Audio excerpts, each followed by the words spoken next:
Hi guys, welcome back to the channel, and today we are going to talk about some basic overclocking misconceptions. Let's start.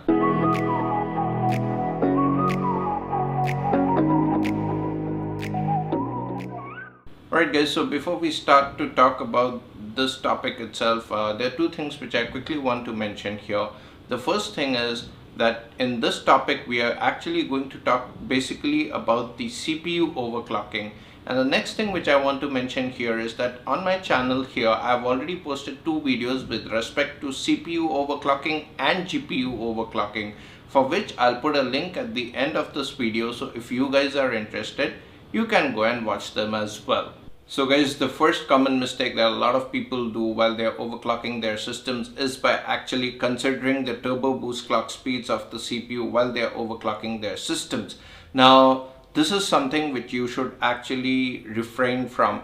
Turbo boost clock speeds are applicable on one or two cores of the processor, whereas when you overclock your processor, you are actually increasing the frequency of all the cores inside that processor and make it run stable at all times. So these are completely two different things. If somebody tells you that your overclocking is not considered overclocking just because you have not achieved those turbo boost clock speeds, it is completely bullshit. Don't believe in these statements.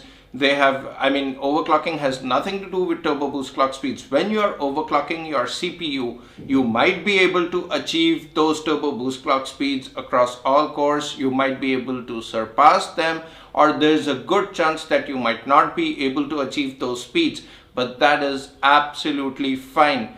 Overclocking has nothing to do with turbo boost clock speeds. They are completely different. Do not compare them, and do not fall for these hoaxes that turbo boost clock speeds have to be achieved when you are overclocking your CPU.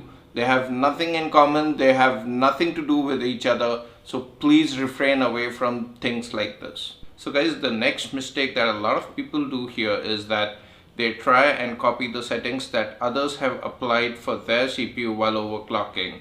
And this thing is something which could work for you, but then in most of the cases it might not. Now the reason for this is that the CPU itself, the way it's manufactured, is the same, but at the end of the day everything comes down to the quality of the silicon. Now what I mean to say here is that when you go and buy a CPU, you have no way of knowing whether the quality of the silicon inside the die is good or bad, or is it the best. Now, you can only hope that your CPU has one of the best silicons inside it. Now, to be more precise, let me just give you a small example here.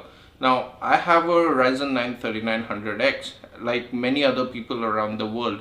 A lot of people have overclocked their CPUs to about 4.2 gigahertz across all cores at about 1.25 or 1.27 or 1.28 volts. And when I overclocked my CPU, I had it running at about 1.23, 125 volts, which is like less than what others have achieved. I think there may be people who might have achieved these frequencies even on more or less voltage.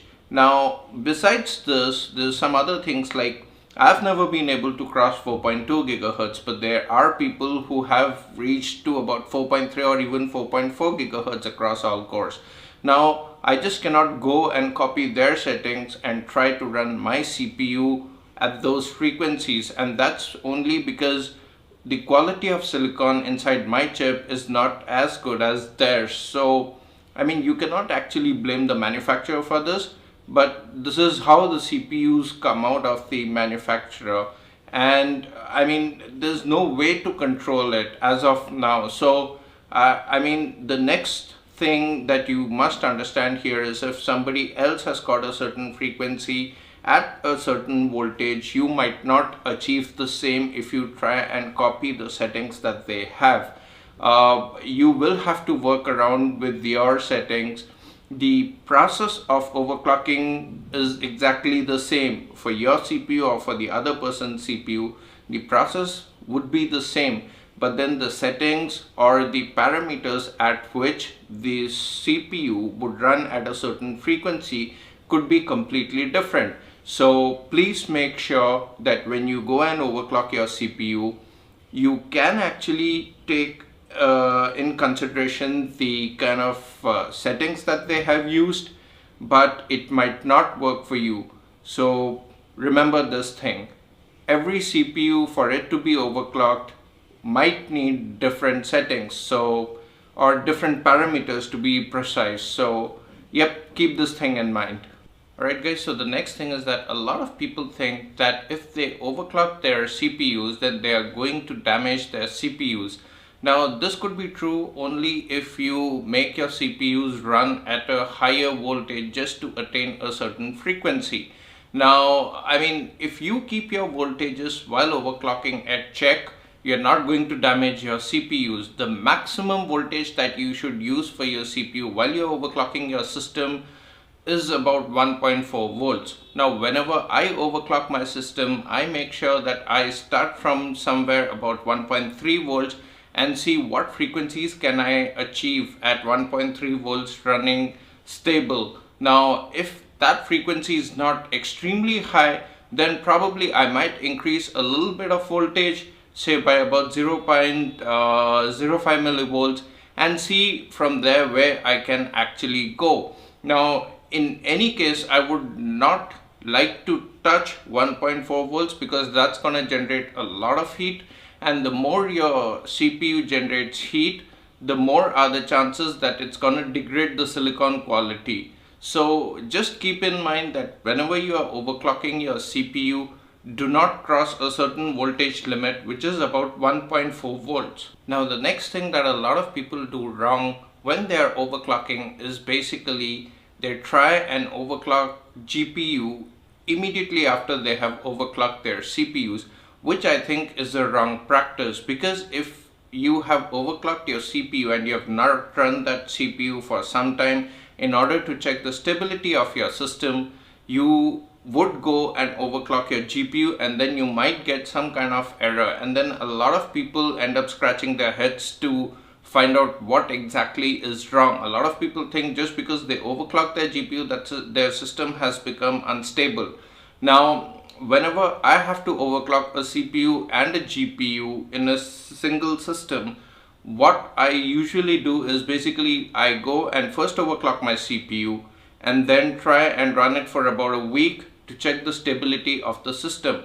In this week, I would try and run extremely heavy workloads on my system, like rendering, like video editing, and a lot of other things. And then I would actually check the stability of the system. If my system is stable, it's then that I would go and overclock my GPU. So guys, just keep in your mind, just keep this thing in your mind, that whenever you are overclocking two components inside the same PC, make sure that you at least have a week of gap between these two components when you are overclocking in order to test the stability of the system. Otherwise, you'll end up scratching your heads without even knowing which component is actually causing the problem, and that could waste a lot of time. So yep, this is something that you should keep in your mind. So guys, I hope you enjoyed our video, and this video was kind of helpful for some of you guys who are looking to overclock their CPUs, and you get some kind of information that can actually concern you, or you are kind of it brings some clarity to you guys when it comes to overclocking certain component, especially the CPU. So yeah, if you enjoyed the video, if you liked the video, press that like button. If you have not subscribed to our channel, please do consider subscribing. We'll be really grateful for that. And if you guys subscribe to our channel, it's kind of motivating to us to make more and more videos. So yeah guys, do share this video with your friends who have told you something about overclocking which is not correct and that I have covered inside this video.